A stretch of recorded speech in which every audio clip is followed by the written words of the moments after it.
Today, I'll show you a simple way to unlock your phone's screen lock or password without losing any data.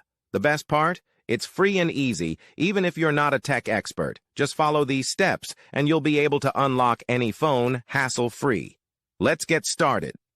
You can unlock your phone's screen lock or password using a special code. You will need to press on emergency call, and then you must enter a code.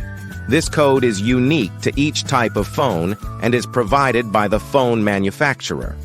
In this video, we're using a code that works specifically for the type of phone we're demonstrating. Here's how you can get the code. Visit this website that provides unlock codes for free using a unique method. And that's it. Now you can unlock your phone without losing any data. See you in the next video. Bye.